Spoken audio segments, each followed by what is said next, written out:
তো নিজে খুশি হতাম যদি সম্পূর্ণ আমাদের সামর্থ্য এবং আমাদের ভিতরে যে সৌন্দর্য আছে সেইটা দিয়েই রাষ্ট্র নির্বাচন হয়ে যেত, আমি তাতে খুশি হতাম। আমরা কেন দুর্ভাগ্যজনক এটা আমাদের জন্য যে আমাদের অনেক কিছু চিন্তা করতে হয়। আমি পার্সোনালি মনে করি না এই ধরনের নির্বাচনে সেনাবাহিনী পর্যন্ত যাওয়াটাই একটা মস্ত বড় ব্যর্থতার পরিচয় আর কি, আমার ব্যক্তিগত অভিমত এটা। এবং আমি যতদূর মনে করি যে এই ধরনের ছাত্র সংসদ নির্বাচনে যদি সেনাবাহিনী পর্যন্ত চলে আসে তাহলে এইটা আমাদের ছাত্র সমাজ সহ আমাদের সবার জন্যই একটা কষ্টকর ব্যাপার। তো আমি সেনাবাহিনী নিয়ে আপাতত কোনো চিন্তা করছি না। এটা হচ্ছে প্রথম প্রশ্নের উত্তর। আমি সেনাবাহিনী নিয়ে কোনো রকম চিন্তাভাবনা করছি না। সেই পরিস্থিতি সৃষ্টি হবে কি না, সেই পরিস্থিতি তো আমার নির্বাচন কমিশন, আমার শিক্ষক মণ্ডলী তারা করবে না। যারা করবে তারা ওই পর্যায়ে পর্যন্ত নামবে কি না সেই উত্তর তো আসলে আমি দিতে পারবো না আর কি। আমার নিজের কোনো ইচ্ছা নেই যে এখানে আর্মির ইনভলভমেন্ট থাকুক আর কি। এটা হচ্ছে এক নম্বর। দুই নম্বর হচ্ছে যে আমি আমার নির্বাচন কমিশনের প্রশংসা করেছি এবং আবারও করি।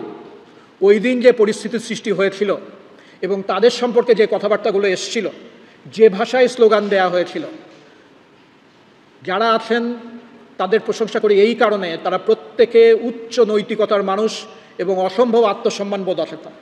শুধুমাত্র এই বিশ্ববিদ্যালয় এবং ছাত্রছাত্রীদের কথা চিন্তা করেই ওনারা দায়িত্ব ছেড়ে দেননি। এটাই ছাত্রছাত্রীদের পরম পাওয়া। কিছু শিক্ষক আছেন এই জঘন্য কথাবার্তা এবং জঘন্য পরিস্থিতি সৃষ্টি করার পরেও এই জায়গা থেকে পিছিয়ে যাচ্ছে না।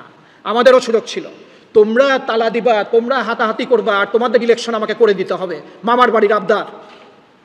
যদি ছাত্র সুলভ আচরণ নিয়ম কানুনের ভিতরে তোমরা থাকতে না পারো, তোমরা নিজেদের রাকসুর অযোগ্য বলে প্রমাণ করছো।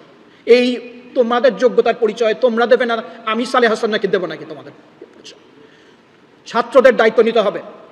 প্রক্টোরিয়াল বডি কখনো ছিল কখনো ছিল না, তারা এক মুহূর্ত চুপ করে থাকে, সবসময় কাজ করেছে এবং কাজ করেছে, সংযম দেখিয়েছে, কোনো ড্রাস্টিক ব্যবস্থা নেয়নি বলেই আজকে আমরা এই জায়গায় আসি। কাজে আমি মনে করি না তাদের তরফ থেকে কোনো সমস্যা ছিল। যাদের সমস্যা ছিল আলাপটা তাদেরকে নিয়ে করা উচিত। তারা যদি ভবিষ্যতে এই ধরনের আলাপ করে, আচরণবিধিতে যা কিছু আছে আমরা সেটা ইমপ্লিমেন্ট করার চেষ্টা করব। তারপরেও যদি, এটাকে আমি অসভ্যতা ছাড়া আর কোনো কিছু মনে করি না, তারপরেও যদি এই অসভ্যতা জারি থাকে তাহলে